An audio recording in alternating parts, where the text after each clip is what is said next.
the question I have for you today is this. If your ball is just off the green like this one, should you chip it or putt it? Well, I will tell you, in my case, every time I would chip this, but I know many of my students and many of you would probably choose the putting option. So today I'm going to compromise. I'm going to let you putt it, but we're going to putt it with an 8-iron. Sound good, guys?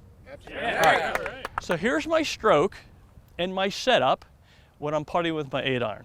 The first thing I do is I apply my putting grip to the 8-iron. The second thing I do is I play my ball a little bit front and middle of my stance. The third thing I do is take my weight and bump it into my front hip. And the fourth thing is very important. I want to get my eyes over the golf ball, fellas, just like what I do when I'm putting. The problem is the 8-iron's a lot longer than my putter. So to make that happen, I have to choke down on the golf club.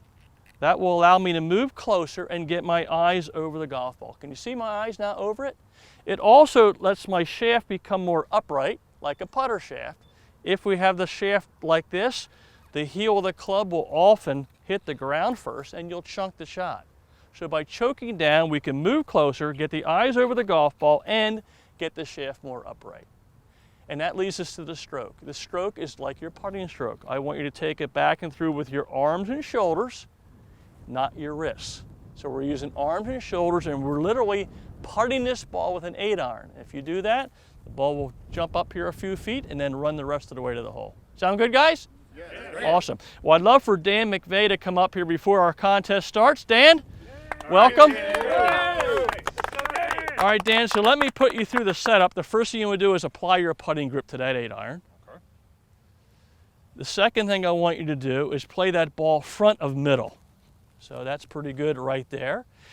Let me move that ball back for you. That's front of middle. Okay, the third thing I want you to do is bump a little weight into that front hip. Excellent. Now, let's choke down on that club a little bit, and that should get your eyes over the golf ball. That's excellent, and your shaft more upright. All right. Now the stroke, I want you to take a stroke with just your arms and shoulders, okay? So we're going to go back and through. Let's try one practice stroke. Okay, get back and through with your arm and shoulders, no wrists. Excellent. You ready to go? I am. I'm going to step back with this wonderful Belfour restoration team when you're ready. Let's put a nice putting stroke on this 8-iron. Look at this shot, everybody. What a beautiful touch. Go, go, go. That's a beautiful stroke with your 8-iron, my friend. I hope you learned a lot. I did, Doug. Thank you. That was a great tip. For your private or group golf instruction with PGA Golf Professional Doug Hendricks, go to winninggolftv.com or send an email to doug@rdhgolf.com.